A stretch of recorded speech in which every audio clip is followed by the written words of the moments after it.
El siguiente segmento es clasificación F, formativo, educativo cultural. A, apto para todo público.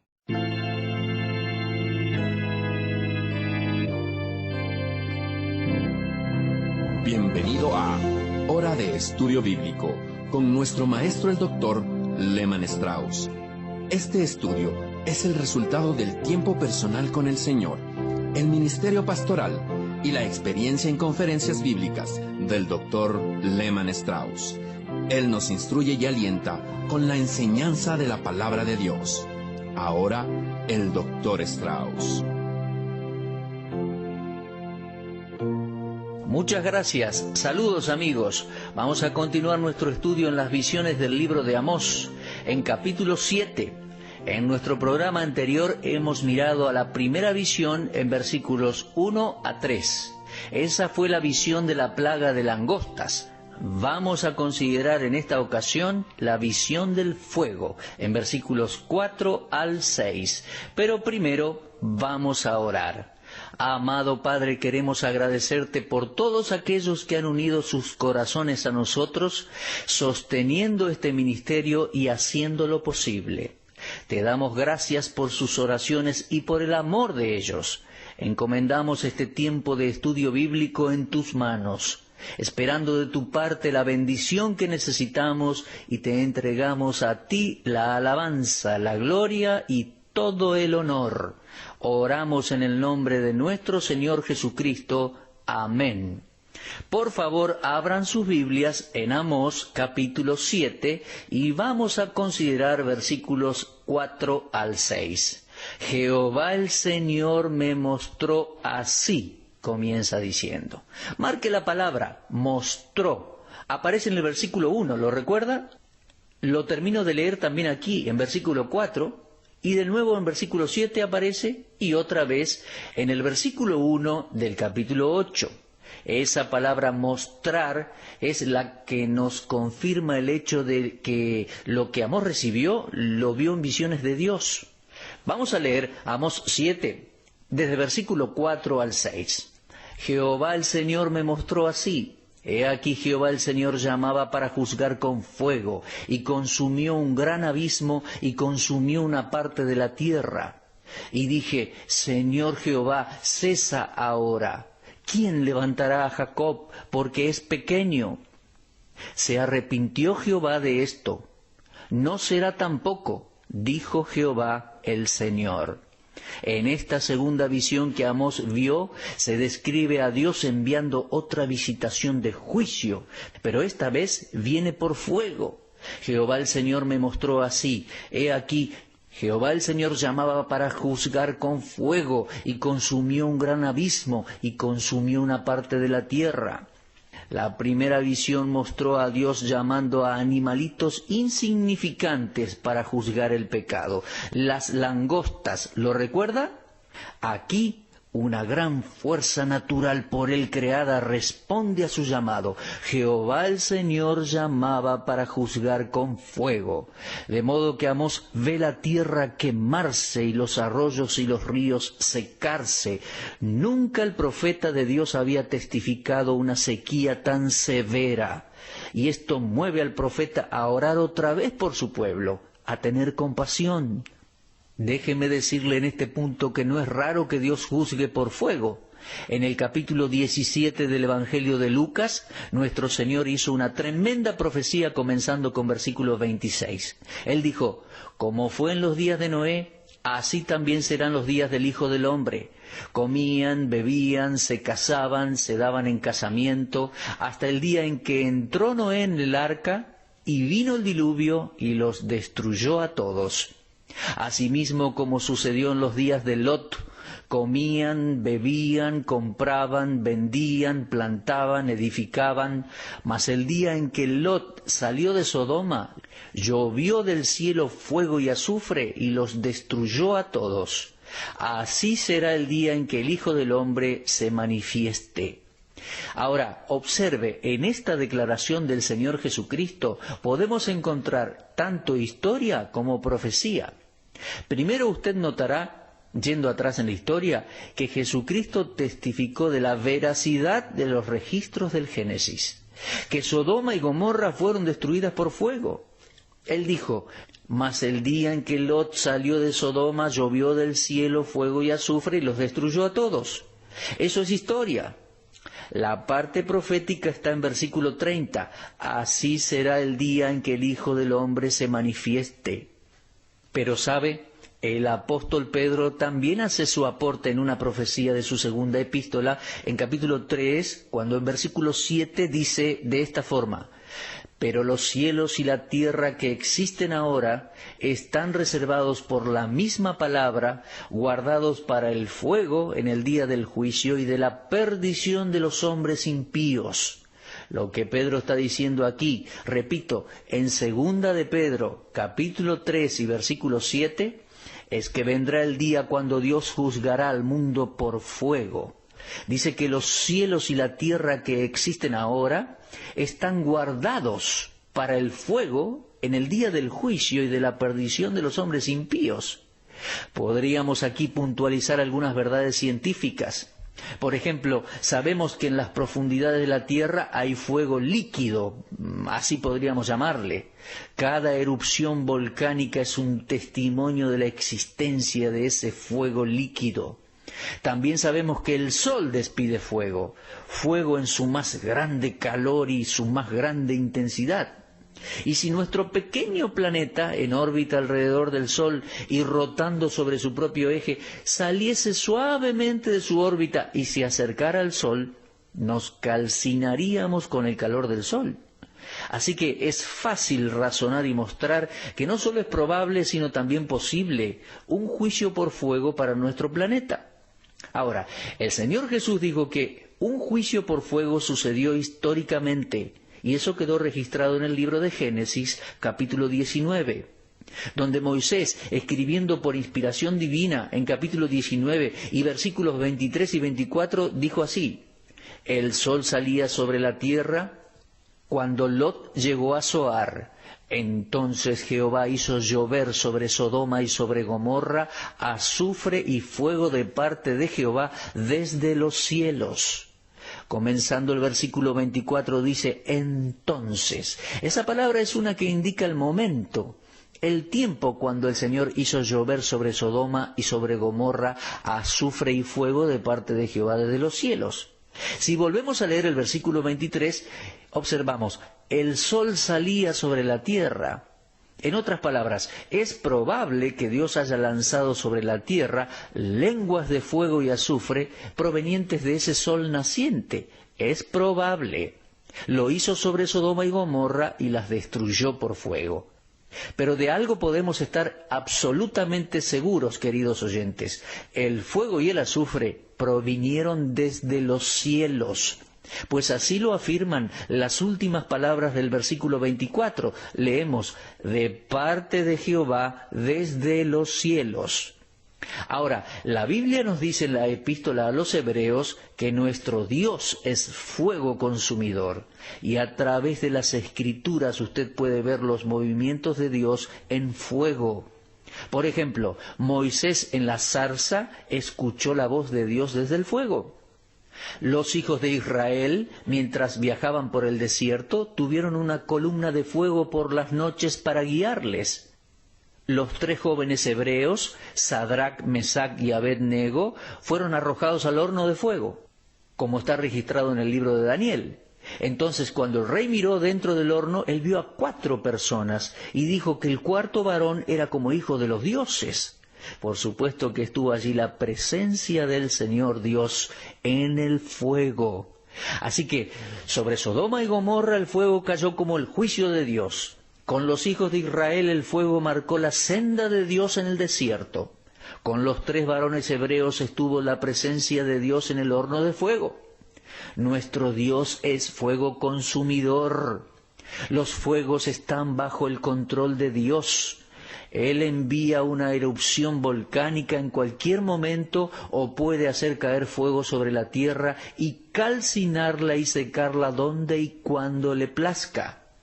Esto es exactamente lo que Amós vio en la visión. No tenemos detalles intrincados de cómo precisamente sucedió, excepto que Amós dice claramente que esto fue un juicio por fuego.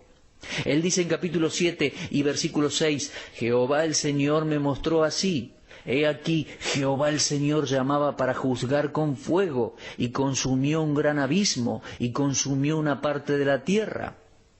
Dicho en otras palabras, aquí tenemos una tierra calcinada, seca. El fuego que Amós vio era aparentemente un fuego sobrenatural desde el cielo. Era como el juicio que cayó sobre Sodoma y Gomorra. Fue el mismo tipo de juicio que cayó sobre Nadab y Abiú en Levítico capítulo 10, donde podemos ver a Dios juzgando por fuego.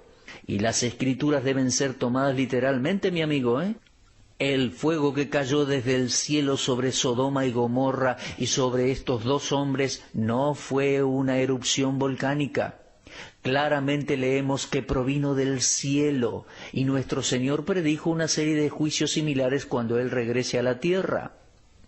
En realidad, lo que Amós vio no fue algo nuevo. Había ocurrido tiempo atrás y ocurrirá en el futuro. Es que, vamos a leer en Salmo 24 y versículo 1. Allí dice, de Jehová es la tierra y su plenitud, el mundo y los que en él habitan. Así que, como Dios es dueño de su creación, puede disponer de ella y elegir qué hacer con cada parte de ella. Es su derecho divino. Amós atribuyó la sequía a la acción directa de Dios, y Jeremías del mismo modo asoció una calamidad similar con el juicio del Señor. Si vamos al capítulo 14 del libro de Jeremías, en los primeros 7 versículos, por favor, oigan cuidadosamente mientras leo estos versículos para ustedes. Palabra de Jehová que vino a Jeremías con motivo de la sequía. Se enlutó Judá y sus puertas se despoblaron. Se sentaron tristes en tierra y subió el clamor de Jerusalén. Usted puede ver aquí, y hago una pausa, que hubo un juicio de fuego. En versículo 1 se menciona la sequía y en versículo 2 la gente se sentó triste en tierra. Prosigo en versículo 3. Los nobles enviaron sus criados al agua, vinieron a las lagunas y no hallaron agua. Volvieron con sus vasijas vacías, se avergonzaron, se confundieron y cubrieron sus cabezas. La tierra estaba seca, mis amigos. Y continúa desde versículo 3 hasta el fin del 5, diciendo, volvieron con sus vasijas vacías, se avergonzaron, se confundieron, cubrieron sus cabezas, porque se resquebrajó la tierra por no haber llovido en el país. Están confusos los labradores, cubrieron sus cabezas. Aún las ciervas en los campos parían y dejaban la cría, porque no había hierba. ¿Qué había sucedido? Jeremías estaba testificando de una grave sequía que vino sobre la tierra y lo impulsó a orar. Si usted, mi amigo, lee todo el capítulo 14 de Jeremías, los 22 versículos, encontrará que esto realmente conmovió a Jeremías. Esto tocó su corazón, y con gran dolor y compasión él cayó de rodillas y clamó a Dios en oración, intercediendo por su pueblo. Y esto es precisamente lo que Amós hizo en el capítulo 7 de su libro. Allí, retornando, encontramos que él estaba orando, Señor Jehová, cesa ahora, te lo pido. Amós capítulo 7 y versículo 5. Ahora bien, el juicio que Amós vio era merecido. Él sabía eso. El pueblo había pecado groseramente contra Dios. Ellos habían rehusado obedecer al Señor. Sin embargo, su tierno y compasivo corazón clamó al Señor por misericordia. En esencia, Amós estaba diciendo, Señor, déjalos ya. Señor, muestra misericordia hacia ellos. Y fue en esta segunda oración intercesora, esta defensa que Amós presentó. Ahora, usted recordará que en la primera intercesión hubo un pedido de perdón. En capítulo 7 y versículos 1 al 3 leemos que Amós dijo: perdónalos, Señor, perdona a la nación. Específicamente lo leemos en Amós 7:2. Pero en la segunda intercesión, aquí no tenemos una petición por perdón de pecados, y pese a eso, el resultado fue el mismo. El Señor se aplacó y disculpó al pueblo. Como puede ver, nunca fue la intención de Dios destruir a Israel, sino traerlos de regreso a sí mismo. Y querido oyente, no es la intención de Dios destruirte ni destruirme. El Señor castiga a los que ama, y el propósito de su divino castigo es llevarnos más cerca de Dios, llevarnos al lugar de la obediencia a Dios. No es que Dios castiga porque odia. El castigo del Señor siempre procede de un corazón de amor, aunque sea difícil para nosotros entenderlo. De hecho, la conclusión a la que llegan algunos cristianos es equivocada. Llegan a decir o pensar: Dios no me ama. Si Dios me cuidase, ¿por qué me tendría que suceder esto a mí? Amado oyente, todo lo que toca o golpea nuestras vidas es para nuestro bien. He tenido algunas instancias en mi vida donde pude sentir el castigo del Señor. Supe que Dios estaba tratando conmigo, y cuando ahora miro atrás a aquellas experiencias, quiero dar gracias a Dios por cada una de ellas. Y yo puedo darle testimonio que toda ocasión en que la mano del Señor cayó sobre mí para castigarme, fue para lograr hacer de mí un mejor hombre. Una vez más digo que Amós se daba cuenta de que el pueblo merecía el juicio de Dios, pero sin embargo clamó a Dios por misericordia. Esto muestra la compasión que había en el corazón de aquel predicador, algo que todos nosotros necesitamos. Yo pienso a veces que nosotros los predicadores fallamos en la responsabilidad de alimentar al pueblo de Dios. Y en vez de alimentarles, les regañamos y hasta a veces los golpeamos. En Primera de Pedro capítulo 5 hay una promesa para los pastores, y creo que esa promesa se aplica a todos los pastores, a todos los maestros y a todos los que están en responsabilidades en la iglesia local. Aquí tenemos una de las 5 coronas mencionadas en el Nuevo Testamento. Primera de Pedro capítulo 5, versículo 1 al 2. Pedro, escribiendo por inspiración del Espíritu Santo, dice: ruego a los ancianos que están entre vosotros, yo anciano también con ellos, y testigo de los padecimientos de Cristo, que soy también participante de la gloria que será revelada, apacentad la grey de Dios que está entre vosotros, cuidando de ella. Repito, Primera de Pedro capítulo 5, versículos 1 y 2. Esa es la responsabilidad del hombre de Dios. Ese es el privilegio del ministro de Dios. No golpearle con la Biblia en las cabezas a la gente, sino alimentarles con la palabra de Dios. Y cuando el pueblo de Dios es alimentado con la palabra de Dios, ellos crecerán. Pedro continúa en su carta diciendo: apacentad la grey de Dios que está entre vosotros, cuidando de ella, no por fuerza, sino voluntariamente, no por ganancia deshonesta, sino con ánimo pronto, no como teniendo señorío sobre los que están a vuestro cuidado, sino siendo ejemplos en la grey. Y cuando aparezca el príncipe de los pastores, vosotros recibiréis la corona incorruptible de gloria. ¡Qué promesa maravillosa para los ministros de la palabra de Dios! Amós fue esa clase de predicador. Predicó alimentando al pueblo con la palabra de Dios, pero nunca con amargura, nunca con animosidad, nunca con la actitud de hacerle sentir a la gente que él era más santo que ellos.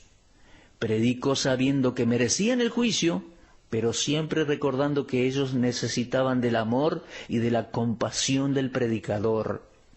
Por eso pudo clamar a Dios y pedir misericordia por la nación de Israel, en el capítulo 7 de su libro, versículos 4 al 6, y esto concerniente al ya anunciado juicio por fuego. Esta es la clase de ministro de Dios que yo quiero ser, mi amigo. Reconozco que no he sido el ministro que he querido ser. Dios sabe eso. pero ese es mi deseo. Y si hay algún pastor escuchándome en este momento, quiero decirle, mi hermano ministro del Señor, que esta es la clase de ministro que usted también debería ser. Usted debe ser un hombre de compasión y de interés por las personas, no juzgando a las personas. No somos jueces de las personas. Debemos alimentarles con la palabra de Dios. Estamos para brindarles el mensaje de la palabra de Dios, pero siempre con compasión, siempre con amor, siempre con un peso en el corazón por ellos. Nosotros enseñamos y predicamos para cambiar vidas. Esa es la meta de toda predicación. Yo no enseño y predico meramente a las cabezas de las personas. Yo apunto a que por la palabra de Dios haya un cambio en sus conductas. Yo tengo la plena expectativa de que alguien que esté escuchando este programa hoy cambiará su conducta como resultado de nuestra enseñanza de la palabra de Dios. Esa es mi oración y eso es lo que creo que va a suceder en los corazones y en las vidas de algunas personas. De esa manera estoy alimentándoles con la palabra de Dios y creyendo que Dios hará un cambio efectivo en su vida. Hermano, usted que es pastor, piense que ese es su privilegio, pero también es esa su responsabilidad. Sea un buen estudiante de la palabra de Dios. Tome mucho tiempo con su Biblia. Alimente su gente con la palabra de Dios y cuando el Señor Jesús retorne, habrá una corona aguardando por usted.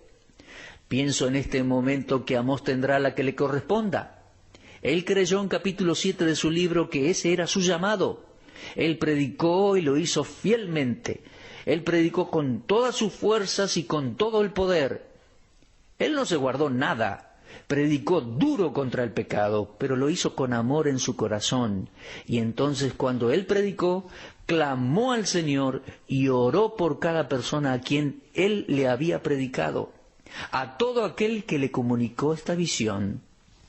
Atención, estimado oyente, Amós fue un buen ministro del Señor. La clase de ministro del Señor que yo anhelo ser, la clase de ministro que la gente necesita, el maestro de escuela dominical que necesitamos. Bueno, nuestro tiempo va terminando. Estoy muy agradecido por el privilegio de poder compartir las Escrituras con ustedes, queridos oyentes, y espero que la palabra de Dios haya sido una gran bendición para sus vidas. En nuestro próximo estudio vamos a considerar la próxima visión. Es la visión de la plomada del albañil, en versículos 7, 8 y 9. Esa será la tercera visión en esta sección de las visiones de Amós. Las cosas que Dios le había mostrado y que él comunicó fielmente a su gente. Ahora, querido amigo, si usted está escuchando hoy y aún no es salvo, es decir, que nunca ha confiado en Cristo como Salvador, estoy seguro de que usted no es ajeno al mensaje del Evangelio. Usted debe haberlo escuchado en algún lado o alguna vez. Yo le ruego, abra su corazón y reciba al Señor Jesucristo como su propio Salvador. Por otro lado, estimado oyente, si usted ya es un hijo de Dios por la fe en Jesucristo, pero actualmente es como los hijos de Israel, desobedeciendo a Dios, caminando lejos de Él, le advierto que la mano del castigo de Dios vendrá sobre usted, si es que aún no ha llegado. Por favor, confiese sus pecados y abandónelos. Regrese a la comunión con Dios y disfrute las bendiciones de la obediencia cristiana. Gracias por habernos escuchado hoy. En la voluntad de Dios nos volveremos a encontrar en este mismo horario y en esta misma emisora radial para proseguir con nuestro estudio en el libro de Amós, capítulo 7. Será hasta entonces. Dios les bendiga. Usted estuvo escuchando Hora de Estudio Bíblico con el maestro el doctor Lehmann Strauss. Si desea escuchar una vez más este mensaje, visite nuestra página en la internet www.bbnradio.org. Le dejamos la invitación para que el día de mañana nos acompañe aquí, en este mismo horario y punto del dial. Hora de Estudio Bíblico es una producción de BBN.